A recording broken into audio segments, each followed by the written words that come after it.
I'm your host, Locum23. You're joining me for Open Heart, second year, chapter 16, The Kindness of Strangers. A week later, you're helping Esme wrap up her caseload for the day. It says here that Miss Meridian asked to be taken off Ranalism. Yeah, she, wasn't feeling well. Wasn't feeling well how? You pause with Esme as you approach a huddle of doctors speaking quietly near the nurse's station. I heard he asked her about, to do it. Not a chance. Have you met her? She's way too heartless to risk her career over someone else's pain.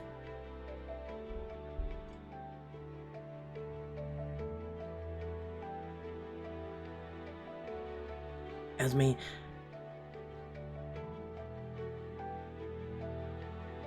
I need you to focus. You're letting the lawsuit distract you. With everything going on, all we need to be is on our A game, and you can't afford another mistake. Trust me, I know. Look, it's not just you. Everyone's been on edge since we lost our partnership with Kenmore. Which might have been fine if it weren't for the lawsuit from Levy's parents. Thinking that way won't help anything, but it's true. Edenbrook is balancing on a knife's edge right now, and everyone is in this place thinks I'm the one about to push it over. Esme... It was the nausea. Huh? You asked me why Miss Meridian refused her Ranalism. The dosage was giving her nausea. If that's all, I'm gonna head home. As Esme leaves your side, you think back on what the malpractice lawyer told you. My clients believe that Dr. Ortega overdosed their son because he asked her to. Could Esme really have helped Levy end his life? Hey, Casey. The sound of Aurora's voice snaps you back into the present. Aurora, hey, what are you doing in Edenbrook? Tobias and I are here to pick up some supplies we brought over when the partnership was ramping up. I hope you know how sorry I am that things fell through. Honestly, it's not your fault. I sort of wish it was, then maybe I could fix it. It's all out of our hands now. The new sign went up this morning, Solomon Kenmore Hospital. No turning back now, I suppose. You tell me if there was something I could do, right? Absolutely. But for right now, I don't think there's anything any of us can do other than keep our heads down. You continue down the corridor with Aurora, and you hear familiar voices arguing quietly but urgently just around the corner. The position is still open if you want it. I can only say no so many ways, Tobias. Sounds like my cue.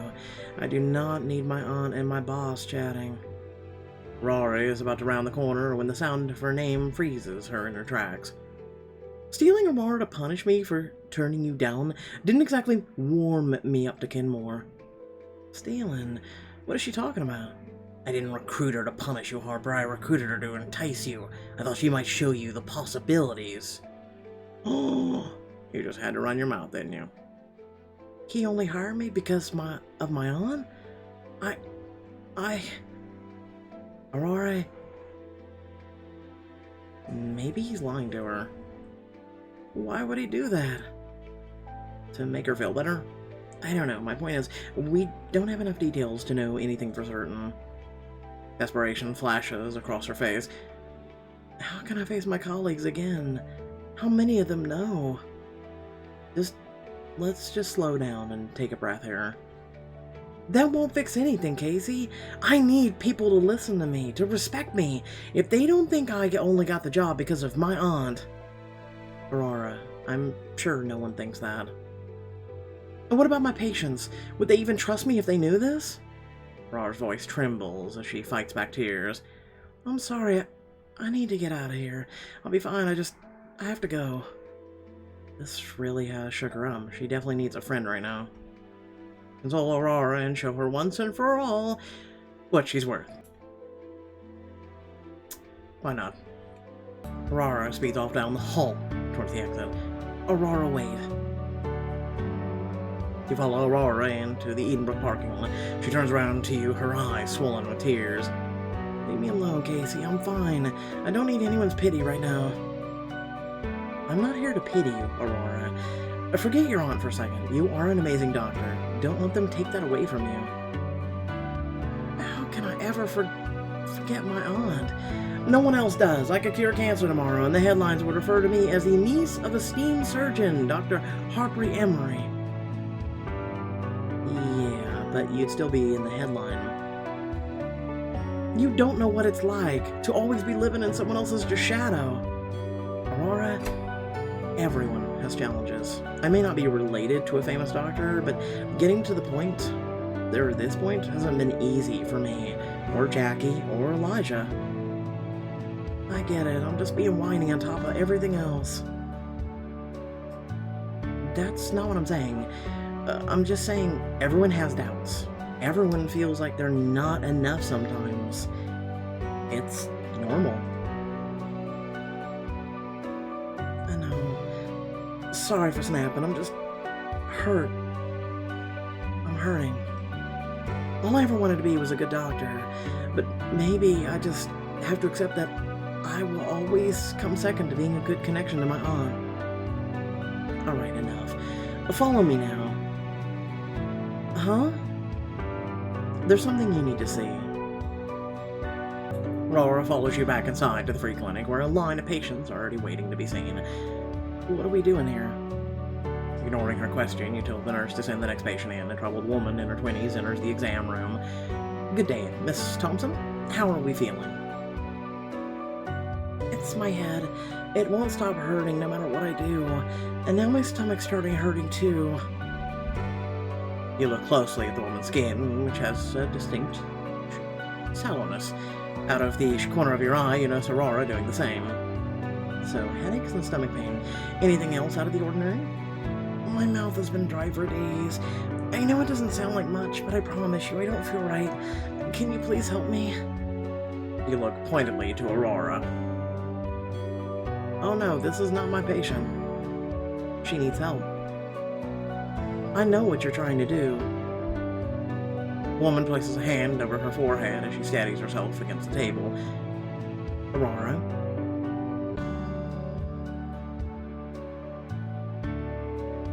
Are you going to help this woman or not?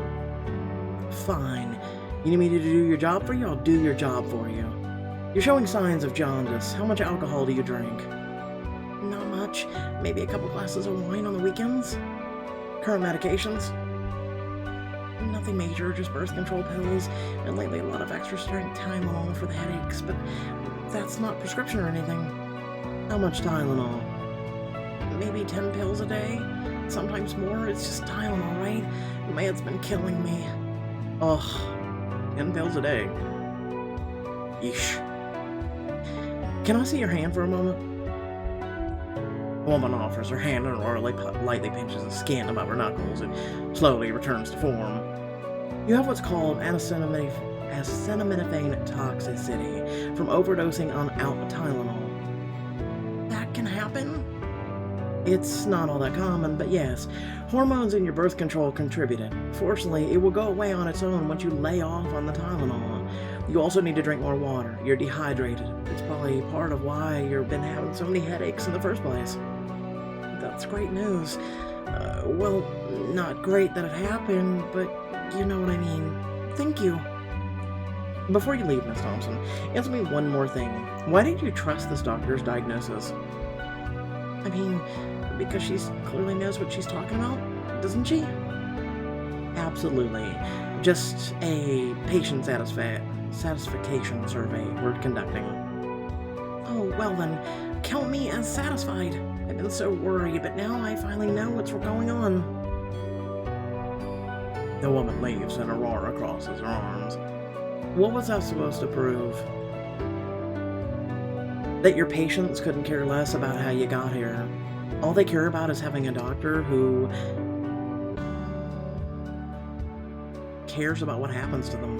The woman walked in here alone and in pain. She was probably scared out of her mind, and you listened to her. You took her seriously when no one else would. I mean, that's the job. Ding, ding, ding. And you do it well. Aurora heaves at a sigh. I suppose you're right. Most of my patients don't seem too concerned with Aunt Harper's prestige, and they probably don't even know about it either. That's because to them, she doesn't matter. You're there to help them, maybe even save them. And that's the only identity that matters. Aurora's eyes glisten. Fine, just give me a hug already. You embrace your friend and you feel the tension melt from her body. Thanks, Casey. I needed someone to remind me of what matters. You're welcome. Just try not to forget it again. I'll do my best. That's all anyone can ask. Aurora smiles as she releases you. The two of you finish up the patient's chart and head back upstairs, ready to face the world again. Next morning, you join Ethan and the rest of the diagnostics team at the bedside of a newly admitted patient. This is Marissa Flores. Marissa, this is Dr. Valentine, Dr. Morani, and Dr. Harada. Hi, thanks for seeing me, everyone. The young woman's voice is nearly as frail as the rest of her. As she weakly raises a hand to shake yours, you notice her palms are red. Pleasure to meet you, Marissa. Oh, what's happening? Marissa, are you alright? I'm sorry, Doctor, I just got dizzy for a second. I think I almost fainted. You take Marissa's chart and begin to work through the details. Hep C with advanced cirrhosis. Currently in sepsis. Marissa's been unlucky on a few different fronts. Not only has her disease progressed at an accelerated pace, she's contracted it while volunteering at a drug clinic. Marissa, what happened? I don't know. I guess I should have been paying more attention. I must have slipped and gotten poked. Accidents can happen to anyone. It's not your fault. No, but it could also be a symptom. Especially since Marissa was trying to do a good thing. It doesn't do me any good to feel angry about how it happened. I just need to focus on getting better. On that front, we should try to arrange a liver transplant as soon as possible. There's some good news there. Marissa has a liver donor. That's great, Marissa. But the sepsis is contradictionary for the transplant procedure. Precisely.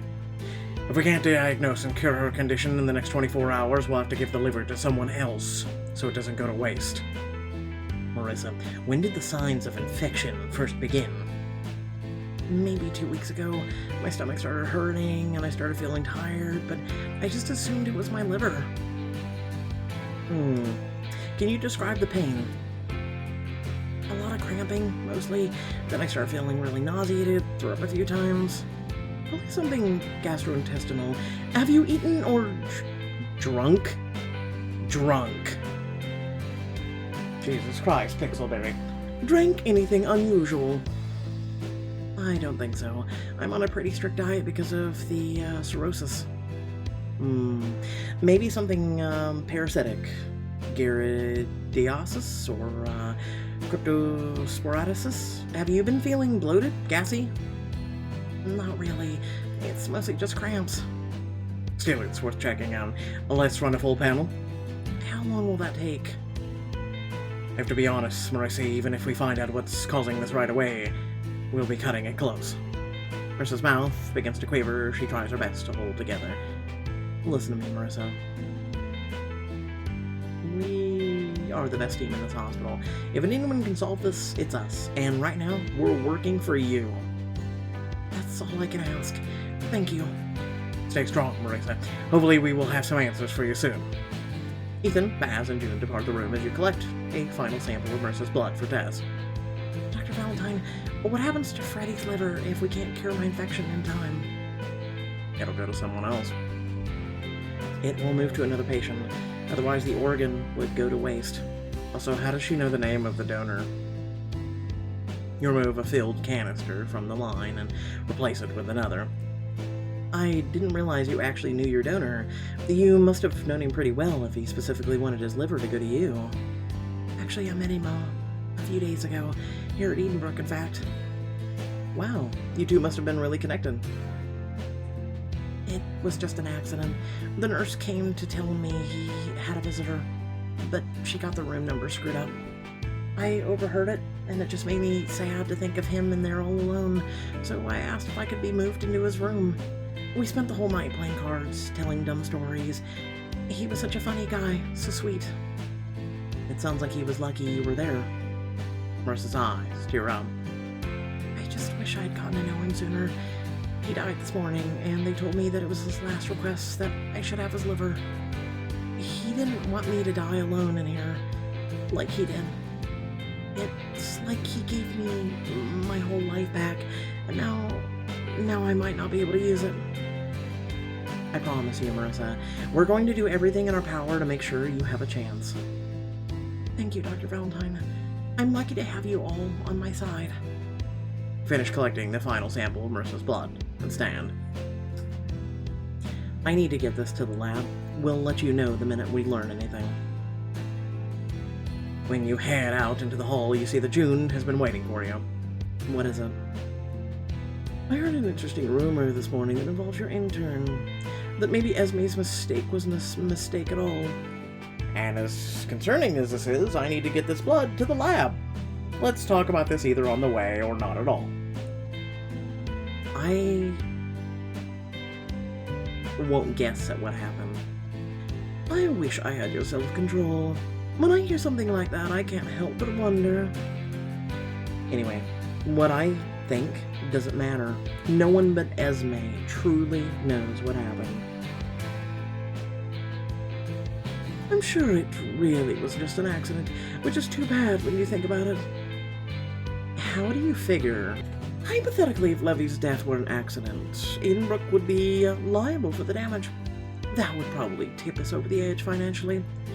If it were intentional, though, the liability is all Esme's. All the co-workers we've worked with for 4 years would be safe. That's a lot of hypotheticals. You're right. No one but Esme knows what happened, and it's basically impossible to prove intention without some kind of testimony.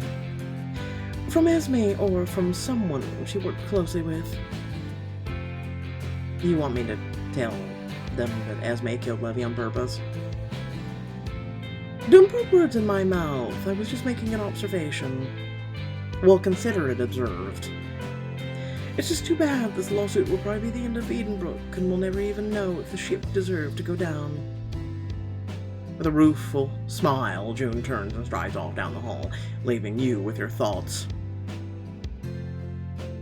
You head to the diagnostics office, where you find Ethan hunched over a stack of paperwork. He doesn't look up as you walk inside.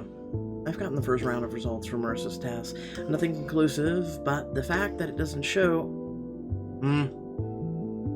Sorry, am I interrupting something? Ethan finally raises his head from the table and looks at you quizzically. What did you need again? Okay, it doesn't take a diagnostician to tell that you've got something on your mind. Let me guess, you're worried about Marissa's case, Edenbrook's future. The uncertainty hasn't been easy on anyone. Your intern's lawsuit isn't helping. It's not her lawsuit. Regardless, it's out of our control. We need to focus on our patients. So, is it your patients that had you so preoccupied when I walked in? Let's just say some loose ends need tying up. Just then you hear a knock against the glass behind you. You both turn to find Gary looking distressed on the other side. Hello, Gary. Come in. Gary presses his hands against the door, clumsily looking for the handle without success. It's right there. Gary continues to fumble, yelling loudly through the glass. Right where? It's below you. Now above you. Would you just stop moving long enough to... Gary, you're on it. Just pull. It's alright. I'll just yell it through the glass, okay? Oh, for the love of... Just spit it out, Dr. Garrison. She said she's just waiting on you to head out. His message delivered, Gary trots away. Ethan turns from the door and pinches the bridge of his nose. Why the hell can Gary not say, does he need better glasses or something? Do you know what he's talking about? No. Can we talk about how this man is blind and he's a doctor? Luis is transferring through the rehabilitation facility today. Have you seen her since the overdose? Once, briefly, and I may have agreed to take her to the facility myself. Since then, I've stayed away. It's been too hard to see her, to not trust my own instincts around her. Pain flashes across his face, and you see him struggle to master it. He turns to you. I know it's a lot to ask, but would you come with me today when I drop her off? It would mean more than you know to have someone beside me that I can really trust while I do this. Help Ethan deliver Luis to a rehab clinic. Finally settle with his mother, one way or another. Okay. Then I'll go with you. His shoulders sag with relief. Thank you. I wasn't sure how I was going to face this alone. You follow Ethan to the wing where his mother, Luis, is arguing with a small team of nurses. I told you I'm not going anywhere until I see my son. Miss Ramsey, we told you already. It's not in our power. She hasn't seen us yet. It's not too late to turn back. Who are you saying that to? Me or yourself? Whichever one of us is smart enough to listen. Come on, we'll get through this together. Miss Ramsey, I told you, we need to prep this room for another patient. You've already signed your discharge papers. And I told you, that's not my problem. Luis. Ethan. What is the problem here? Dr. Ramsey, we tried to tell her. Not you, her. Why are you keeping this room for people who need it? I just needed to see you. What you need is to be grateful that you have somewhere to go next. Many people in your position don't. I am grateful, Ethan. It's just that I had... Enough. You won't leave unless I take you. Fine, I'll take you. Come on, Miss Ramsey. We'll walk you to the car. You sit in the front seat as Ethan drives, eyes fixed firmly on the road ahead. Luis leans forward, perched on the tiny middle seat in the back. Not wearing her seatbelt. Well, Ethan, quick, there's a tree. So, Ethan, there's so much to catch up on. Where do you live? In the city. He's me, goddammit, he's me. I think she meant more specifically. I'm aware of that, but since she won't be coming to visit, I think my answer is perfectly sufficient. So what do you do exactly? What sort of medicine, I mean? Ethan groans under his breath. Answer for Ethan. Your son is a brilliant diagnostician. He's sort of famous, actually. I was asking him. Sounds like Luis is angry didn't pass her message on to Ethan. Ethan sighs, glancing back to his mother. Don't speak to Casey that way. You got your answer even if Casey was being generous in her assessment. Luis pauses on the thought for a moment before regret washes across her face. Ethan, there's something I've needed to say to you for a long time. She takes a deep breath. You can see pain in her eyes. Is she about to apologize to him? Why are you asking me? I don't fucking know. I know I don't deserve your forgiveness, but I have to... We're here. Ethan parks the car and leads you and his mother in the lobby of the clinic. Welcome to the Willow Hill Recovery Center. Are you a registered patient? This is Luis Ramsey. She's checking in today. Oh, Mrs. Ramsey. I see here that you're taking advantage of our Level 3 Health Management Program. Let me assure you, it's the best and most comprehensive package you can find. You don't need to assure her, you need to assure me. I'm the head of diagnostics at Edenbrook and one of the top doctors in Boston. If I discover your clinic is trying to create a repeat clients, I'll be bringing it up to the state licensing committee. The receptionist blanches. He's not getting around. One word from Dr. Ramsey and this clinic will be parking a lot within the next year. I'm certain that won't be necessary. We pride ourselves on providing world-class care. We'll see if that pride's warranted. Thank you, Ethan. This place seems really incredible. If you please follow me, Miss Ramsey, I'll check you into your room. Luis follows the receptionist further into the complex while you stay behind to speak with Ethan alone. Looks like this is finally over with. Is it? Say what you mean. Don't get snippy with me. Before you cut her off, it sounded like your mom wanted to apologize. Why didn't you let her? Are you worried she's trying to take advantage of you? You mean financially? No. Then what? Listening to her apologize would be opening a door, one that's been shut for years, no matter what's happening. She's still my mother. If she truly regrets what happened, if I believe she's sorry, who's to say I won't lose control and just forgive her? Is that such a bad thing? For me and her, I think it might be, yes. It would mean letting her back into my life after everything she's done. It would be like none of it ever happened, like she just gets to start over. I'm not sure I can bear that. We share the same DNA. Is that reason enough for me to restart a relationship with a woman who chose years ago not to be part of my life? It's a hard decision. Ethan sighs and shakes his head. Even more so when you know you don't have any proper distance from it. Tell me, what would you do if you were in my position?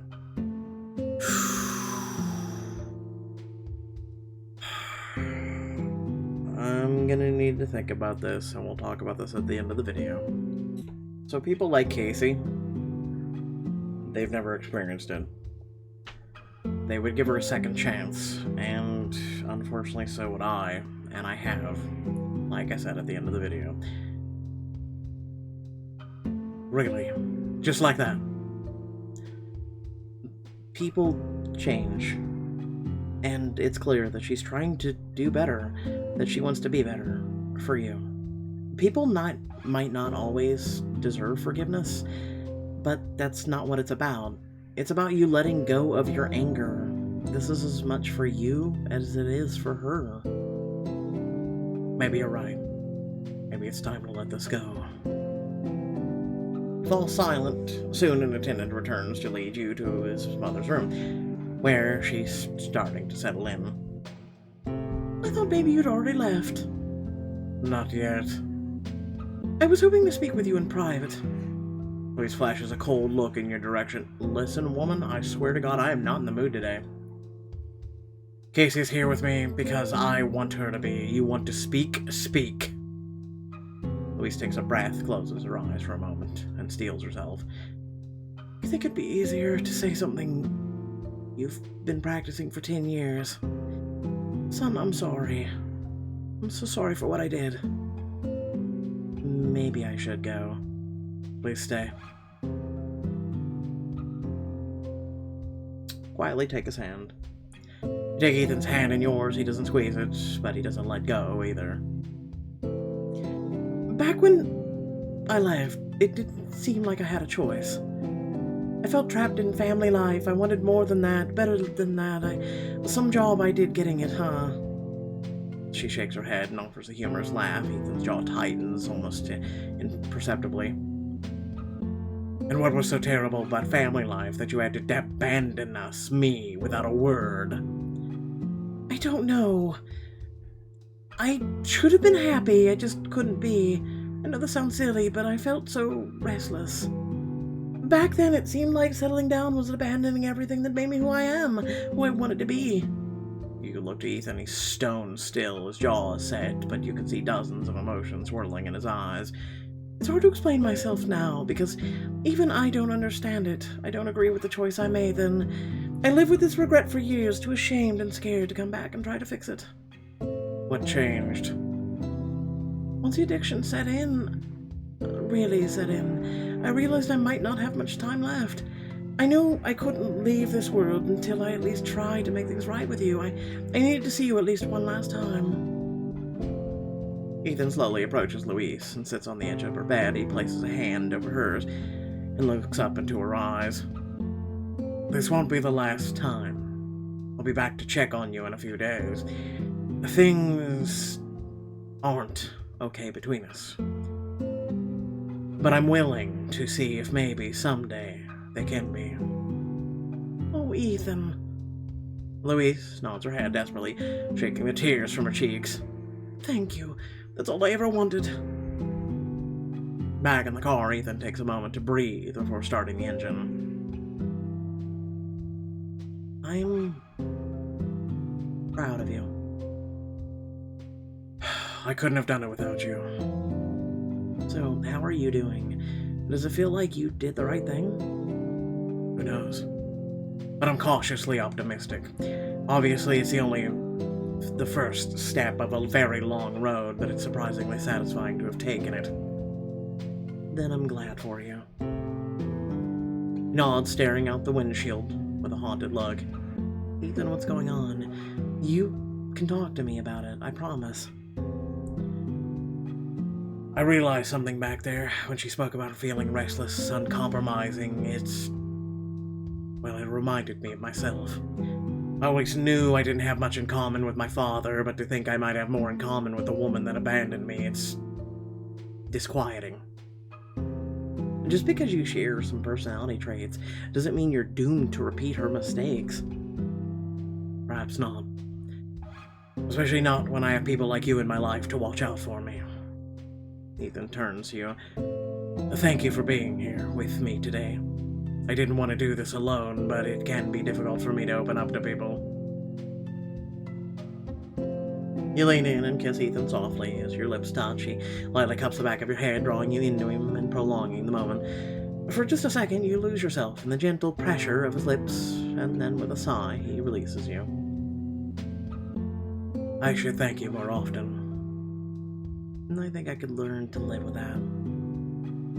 The two of you drive back to the hospital in companionable silence, the stark winter landscape outside the windows a fitting backdrop for your thoughts. Back at Edenbrook, you find Baz and June waiting for you. Just the person I was looking for. Marissa Flores' results just came in. And it's not good news. The diagnostics team hurry to Marissa's room to deliver the news. Somehow she looks even more frail than before. Did you find out what's wrong with me? Yes. It turns out Dr. Valentine's hypothesis was correct. Tests confirm that sepsis was caused by intestinal cryptosporidus, a parasitic disease in your small intestine. That's good, right? If you know what it is, can't you get rid of it? Unfortunately, no. Yes and no. Usually your immune system would clear an infection like this on its own, over the course of about 2 weeks. 2 weeks, but if I want to get Freddy's liver, I need to get it better now. We're prescribing nitrozoxanine to help speed the recovery, but we can't promise it will work quickly enough. I'm so sorry, Marissa.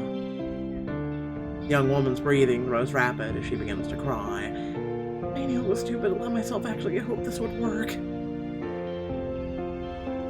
Marissa, we're not giving up on you.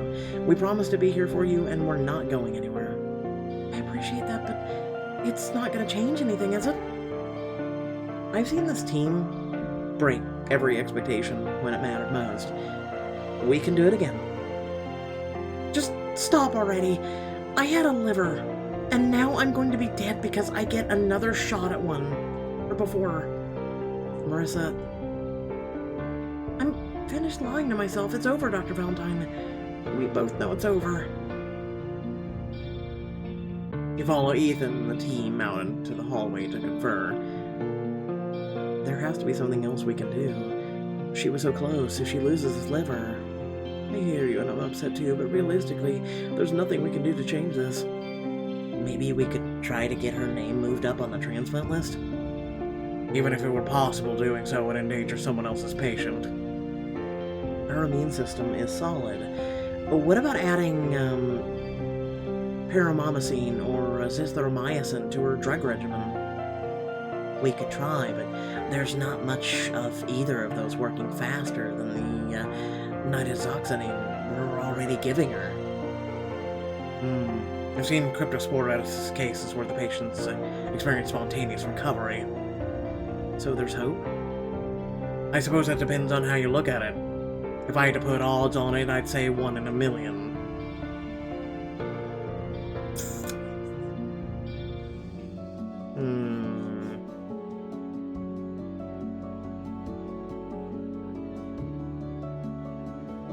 After a difficult day, you and your friends meet for drinks at Donahue's. Unfortunately, there's more bad news, which is just another financial liability for the hospital. Wow, I guess I didn't realize we were that close to the edge. Just give it to us straight, Doc. How long does the patient have to live? Jackie. What? We all work at Edenbrook. Well, except for half, but I'm betting he cares at least a little bit. I mean, pretty much all of Nicholas's friends work there, so yeah, it's been on my mind. I wish I had a straight answer for you, but it's complicated. How about an estimate? Long enough for me to work off my tab here? Your tab? Something tells me we don't have a decade. If this is a ploy to get one of us to buy your next round price, no deal. Anna turns to Kira, anxious. But the hospital is trying, right? Of course we're trying. Grants, refinancing, but they won't be enough to keep us going forever, no matter how successful we are. So, what now? That's the question on everyone's mind. Right now, no idea is too stupid. Well, that sounds like a challenge. I could sell my comic collection. You'd be surprised how much some of those early issues go for. Yeah, I could sell tickets. If you're about to say to the gun show, I might actually throw up. What about declaring bankruptcy? The state would require us to liquidate our assets, and if we sold off all of our equipment, we'd have to close anyway. So assuming none of this works, do you think we'll be able to transfer our residencies? Come on, Jackie. Don't think like that. It's not over until it's over, right, Casey? I'm with Elijah. We've all done the impossible before. That's true. And there are hundreds of us working together this time. If the people here can't figure out this out, plus Dr. Ramsey, plus June, and Baz, plus Naveen, and Harper, no one can. I never thought I'd say this, but I'm kinda glad I'm not employed right now. What do you think about all this, Sienna? You've been awfully quiet. Actually, I've been meaning to ask you how it's been without having to drag around Mitch's dead weight. Oh, I'm good. No more dead weight, like you said, but I'm happy. Yep, super pumped about it. Yeah, because that's how happy people talk. You're really not glad to be rid of him. You were practically working 2 jobs. I know, I just can't help blaming myself for what happened. I should have said something instead of bottling everything up until I burst. It's not your fault. He was bad at his job. Yeah, the other interns are at least trying. Mitch was doing it on purpose. Yeah, I guess you're right. She lapses into a distracted silence again, and the mood at the table turns somber. You know, I should probably get going. The shift today wiped me out. Sienna ready to head out? What? Oh, yeah, let's go. I'm gonna call it a night, too.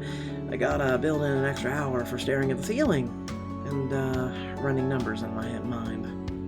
You and the others head up to the bar to pay for your drinks when Bryce pulls out his wallet. A pamphlet for a boarding school falls out on the counter.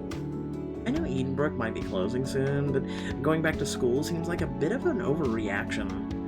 Actually, that's for Kiki. Time to think about the future, you know? I can't give her the life she needs right now, and my parents definitely can't.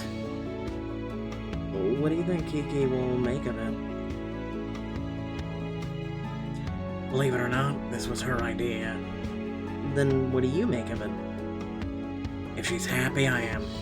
But Kiki's been through so much, I want wherever she goes to be perfect for her, you know? Just perfection. Shouldn't be too tough to find that, right? Turn to Raph with a grin, but he's staring at his phone, scrolling through photos. Still with us, Raph? What? Oh, sorry. Actually, there's something I was hoping to do tonight. I may not be heading to Brazil anytime soon, but I think a change would still be good. And I think I have one in mind. Am I the only one trying not to be productive after a night at the bar? Don't worry, I'm there with you. In fact, I was thinking about getting up to some more trouble. Did you know that in all the time we've lived here, I've never gone swimming in Charles River? We're gonna have to pick between the three, aren't we? Can I go with Ethan, please? I've lived here my whole life and I haven't either. You know it's cold, right? And dark? That just makes it more of a challenge. Seems like a good chance to spend more time with one of them, or maybe more than one. Help Bryce in a school search for Kiki, help Raph make a big change, dive into some mischief with Jackie, or join each of your friends to make the night last. Well, where should we begin first? Oof. Let's stick around, Bryce. Sounds like you could use another set of eyes on this. You hero, Casey. Bryce reopens his tab and orders you both another round. You take your drinks to a quiet booth at the back of the bar. Sit on this side with me. That way we can both see the screen. You slide in the seat next to Bryce as he opens his laptop and sets it on the table.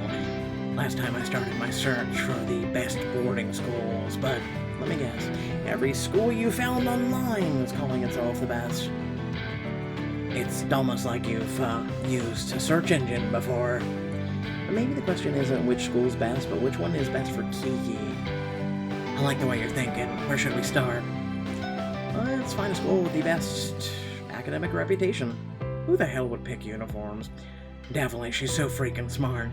When she graduates, I want colleges fighting to get her. Bryce adds your suggestion to his next search and begins scrolling through the shorter list of potential schools. These pictures sure bring back memories. You went to a boarding school? Nah, just some things about high school don't change no matter where you are. Same story, different backdrop. See that girl stunning under the tree while those other kids are fooling around on the tightrope? I bet that was you in high school. You would be surprised how much I've changed. So what, you spent high school with a lip ring and a mohawk? Maybe not that extreme, but I wasn't exactly the academic type. I don't think I actually studied for a test before 10th grade. I think I liked you back then. Oh yeah, would I have liked you? Honestly, I don't know. I didn't exactly have it together back then. What do you mean? Let's just say if you'd told past Bryce that he'd ever become a teenager's full-time guardian, he'd never have agreed to grow up. Well, in this totally plausible scenario, does Bryce know how good current Bryce is at it?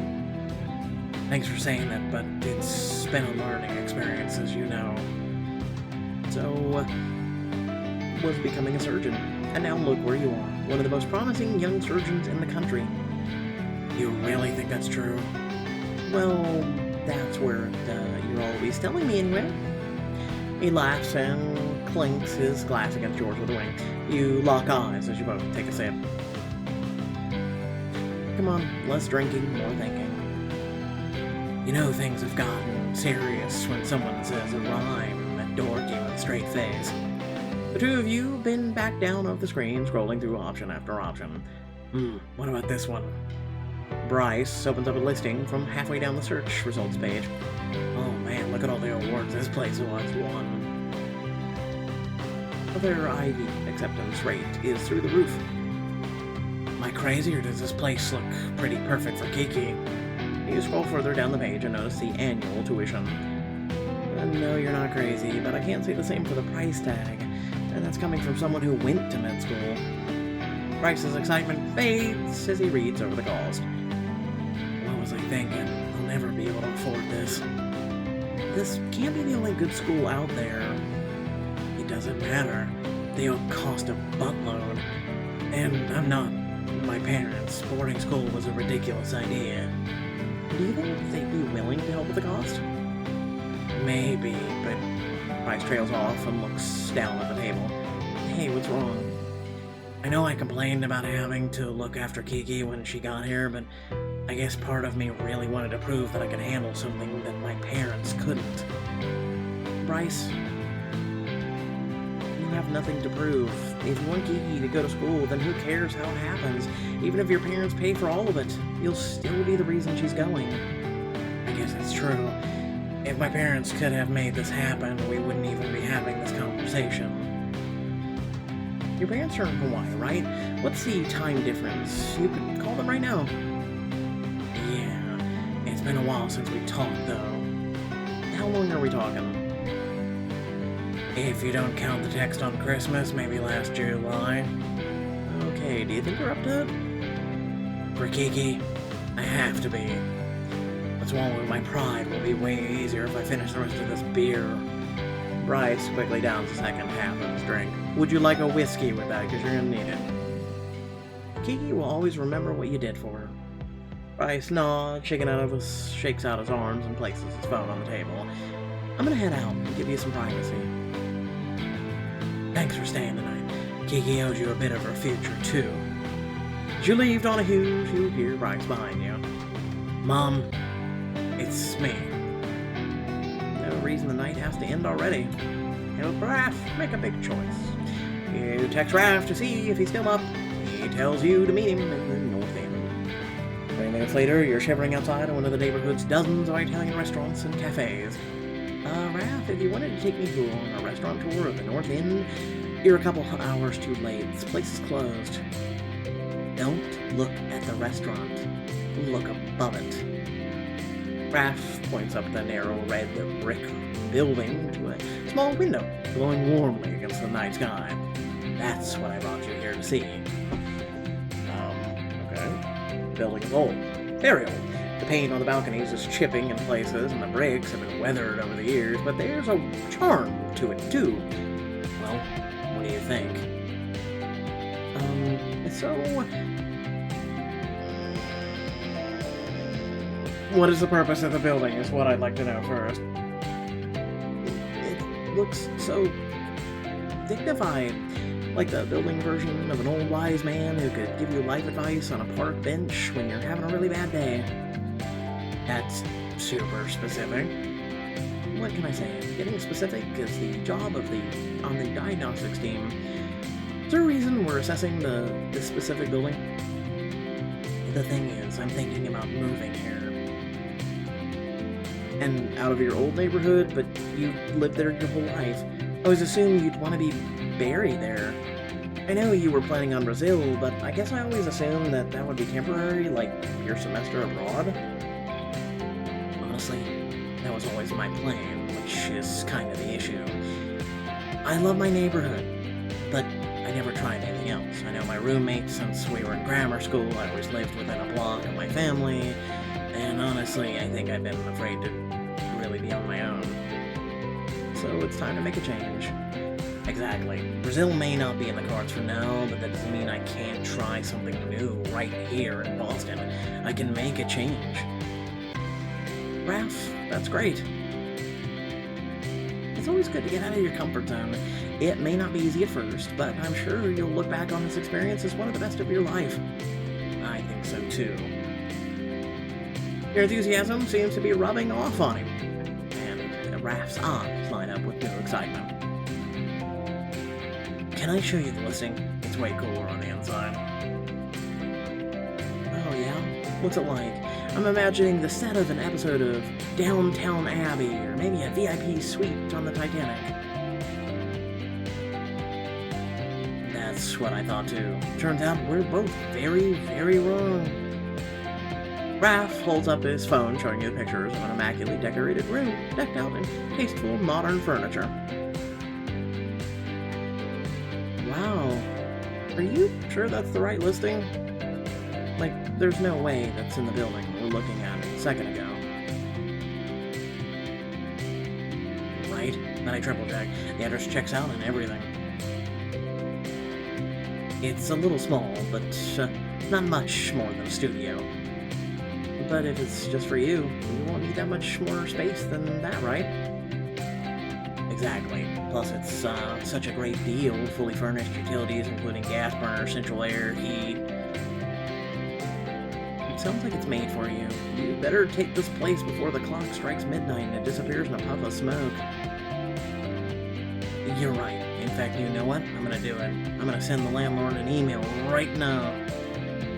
I may have already filled out the application just in case. Never hurts to be prepared. Raph types furiously on his phone, a smile slowly spreading across his face. Sent. Now to see what the landlord says in Raph's phone pings before he can finish his sentence. They responded. Yeah, that fast. You wrote an email, you sent it, the guy read it, and was like, before you could finish the sentence. Okay. Well, don't keep me in suspense. What'd they say? They say thanks for reaching out. The application looks excellent, and they want me to come in for a tour tomorrow. So an automated response, basically.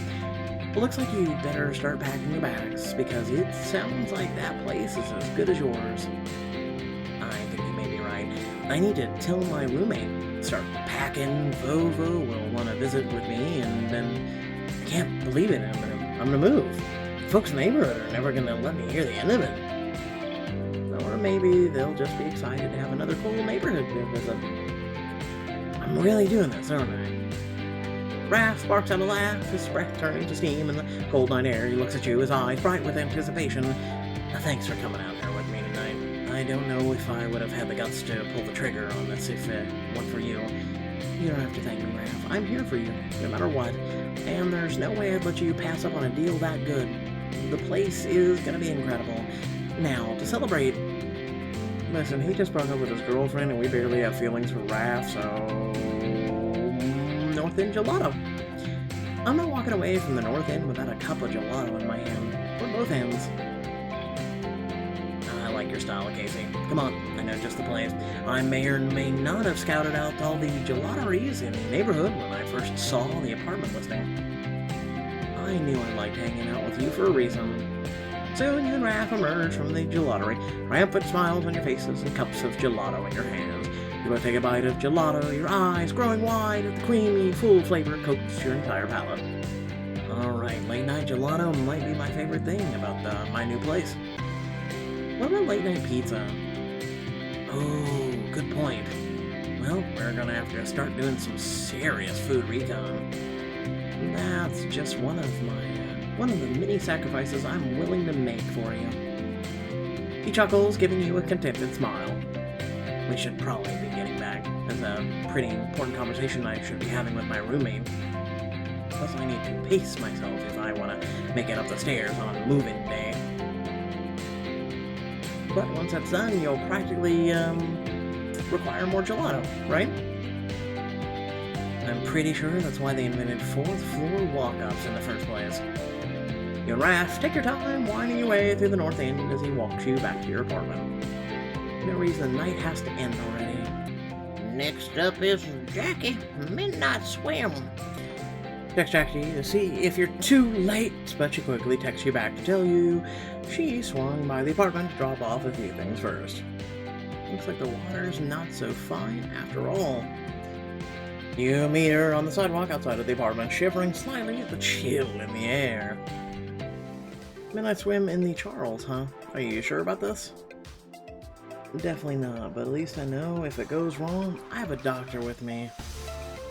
Can I ask you why you want to plunge your body into freezing cold river water right now? Honestly, because I need to know that I can. That I'm in control of what happens in my life, even if what happens is... miserable and frigid? Exactly. She sighs when she turns to you. Her voice is serious. I know I don't answer to fantasy anymore. I mean, I absolutely torched that bridge. With a little help from your friends. But I still don't feel like me yet. Jackie, I get it. But sometimes you need a shock to your system. Sort of like a reboot. Exactly. Whatever else this plan is, it's definitely going to be shocking. So, what do you say? Up for a swim? At the very least, I'm along for the ride. A short while later, you and Jackie are standing on a footbridge above the Charles River, near the Harvard campus. The chill in the air cuts easily through your clothing. I'll ask one more time, are you sure you can't get the same thrill from an indoor pool, preferably one that's heated. Come on, it'll be fun. This is about breaking free, refusing to be tamed. Have you ever dived in near freezing water? No, it's... okay, yeah, tamed. Yeah, we'll go with that. Refusing to be warm. Pain reminds you that you're alive, Casey. And anyway, it'll pass. Not always. Well, let's get this party started. Jackie looks at you, her eyes bright with mischievous energy you haven't seen in her in who knows how long. Fine, but only because I want to see you strip in this weather. Sadistic. I respect it. Jackie quickly unlaces her boots, crackling her knuckles and looking at the water below in anticipation. Well, are you doing this with me, or am I going in alone? All you did was unlace your boots. You didn't even take off your clothing. You didn't happen to take the temperature of the water before hatching this plan, did you? No pressure, Casey. I'd love to do this together, but honestly, this is more something I need to do for myself. You can just stand here and be a witness to my greatness, if that's more your speed. Oh. God help me. I'm coming with you.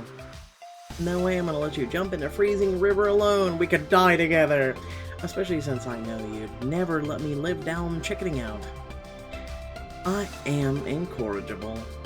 You and Jackie take one last look at the water, then nod at each other in a mock seriousness, quickly stripping off your layers of clothing and tucking them at the edge of the footbridge.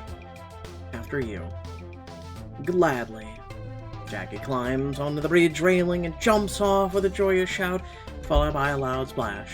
You get ready to follow suit. The things I do for my friends. Tell me about it. And jump off the railing into the freezing cold river. The water so cold it knocks the wind out of you momentarily. You come up to see Jackie's smiling face as she treads water next to you. Cold. So cold. But it's worth it. Excuse me, is everything okay over there? Oh my god, we haven't seen you in God knows how long. Holy shit. And Jackie exchanged a look. You said there was no one nearby. Not the time. This way. Jackie quickly ducks underwater and you follow her as she swims under the bridge, out of sight from the pedestrian above. Huh, I could have sworn I heard voices. Must have been a flock of geese or something. Geese, rude. Shh. And Jackie tread water, stifling your giggles until you hear the pedestrian walk away as soon as you swim for shore. The two of you shake off, laughing, and slip into your clothes again, still damp. Well, do you feel the old Jackie coming back to you? Oh, yes, I remember now. Oh, my greatest accomplishments, my story, contributions to the medical field. The feeling in your toes, got that back yet? The last and least of my qualities, Casey, but it's getting there. I'll give you this, Jackie. You're certainly unique. A fact I am very proud of. Clearly, there's no changing you, so you might as well be, right? Seriously, though, don't you feel alive? Mostly I feel cold, but I catch you drift and a cold. Looks like breaking the rules was exactly what you needed tonight. Plus, one good friend to help me break them. Jackie leans her head against your shoulder, scooting herself closer to you. On that note, I need to steal your body heat stat. You know, I'm also soaked in freezing water, right? All the more reason to share the little body heat we've got. Come on, make like a penguin and get with the program. You cozy up next to Jackie, but even as she presses up against you, you feel a shiver run up and down her body. You know, I know a better way to share warmth. Do elaborate. You lean forward to kiss her, the coldness of her lips stealing your breath. Water runs down her hair and onto you, making you shiver from the cold, or maybe it's something else. So, is this making you feel more like yourself? This is making me feel all kinds of things. You pull her closer, tongue playing with hers, bodies pressed together. You run your hands beneath Jackie's coat, relishing her sharp intake of breath as you slip your fingers over the soft, damp skin of her back. Feeling any warmer? Not when you're so far away. Laugh, pressing your lips to hers once more. She shivers again, and you shake your head. All right, Frosty, let's get you back to the apartment. Fine, but I demand hot cocoa when I get there. And I demand that the next time we do this, we'll jump into a hot tub instead of the Charles River. Deal, as long as we can break into a hotel to do it. Chuckling, you and Jackie leave the embankment and head back to the warmth of the apartment. And there's a bed up here out of nowhere, okay. I guess we'll be bout chicka-wowing, instead of hint. The next morning, you arrive at Edenbrook early, hardly daring to hope. This is it, Marissa's time to almost up if we're going to get her Freddy's liver. You see Ethan through the glass door of his office, poring over what looks to be test results. You take a deep breath. Maybe there's been a miracle. As you step inside, Ethan turns to face you. He shakes his head slightly, and your shoulders fall. The nitazoxanine didn't work. It's working, but it's normal rate. Best case scenario? 48 hours. And Freddy's liver? I gave them the clearance to move it to another patient just before you walked in. There was no sense in letting it go to waste. So it's over. At least another patient will live. I suppose that's a good way to look at it, and in a way it can be easier when things are taken out of your hands. As hard as it is to accept, sometimes it's just luck of the draw. Step out into the hallway with a heavy heart. You're just about to start on your rounds when you overhear a familiar voice coming from the waiting room. Is a far simpler procedure than we'd planned. So I'm going to be okay, and Wally won't be donating a lobe anymore? You'll be better than okay. If I needed a new liver put in me, this is the team I'd pick. I still can't believe you found my sister a donor. I came here thinking you were cutting me open too. You would have been fine. A liver donation is very safe, and your body would regenerate the donated portion, but I get how that might be a relief. I know it's old hat for me, but trust me, letting someone cut out half of your liver is a pretty scary thought. Alright, I have to get prepped. Janice, a nurse, will be out for you soon, okay? The woman nods and Bryce leaves, and you're suddenly hit with an idea. Me too, actually. I think I know how to help Marissa. You move into the waiting room and approach Janice and Wally. Hi there, you're here for the liver transplant? Yes, are you the nurse? No, I'm a doctor. One of my patients was originally slated to receive the liver you'll be receiving today.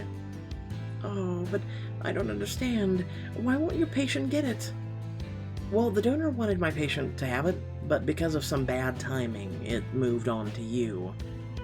I knew I'd gotten lucky, but wow, what are the odds? About 1 in 500,000, if you want to be specific. It's funny you say that. My patient's had a string of really bad luck. The only reason she's in here in the first place is a fluke. She was volunteering in a nearby clinic and was pricked by a used needle. How sad. It is, which is why I'm asking you, Wally, to go through your plan to donate a lobe of your liver like you planned, just a couple days later. That's crazy. Why would I risk my life for a stranger when a healthy liver fell right into our laps? It's because I fell into your lap, and that I'm asking you to do the right thing. We already know that your blood type matches my patient's, and with your help, we can perform a paired exchange and save her life. But I don't have to, right? My sister still gets the liver if I don't. No, you don't have to. But you have a chance to be a hero. That's all well and good, but no offense, I wouldn't know this patient of yours if I tripped on her. Why should I care?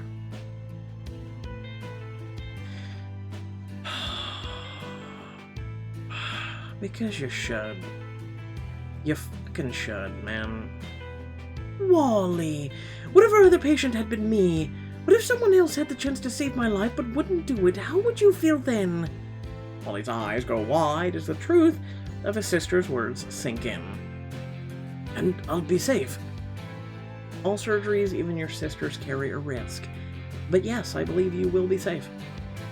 Then, if my sister can risk it, I guess I can too.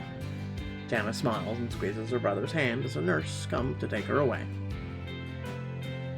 Later that afternoon, you watch Bryce attending Janice after her surgery. Looks like everything went well with Freddy's liver.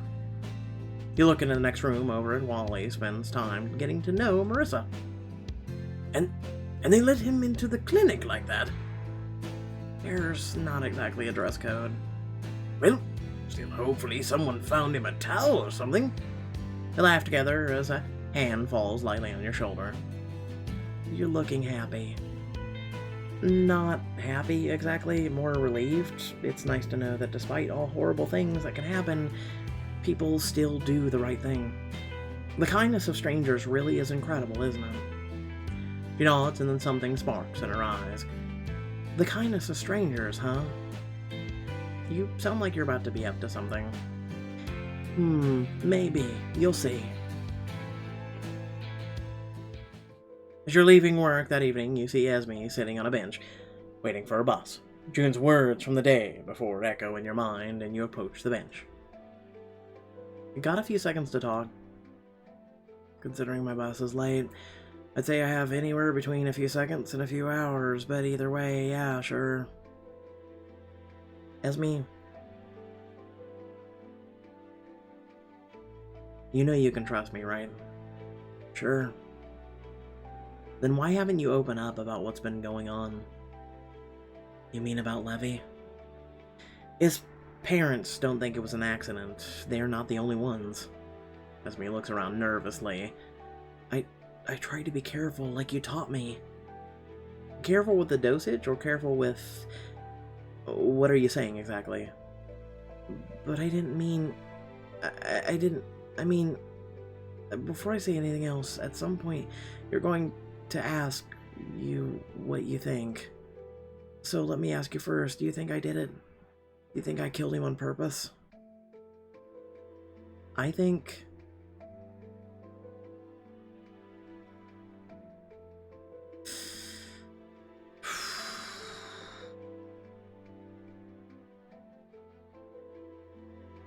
To say you did it with on purpose... I get the literal definition of purpose, but...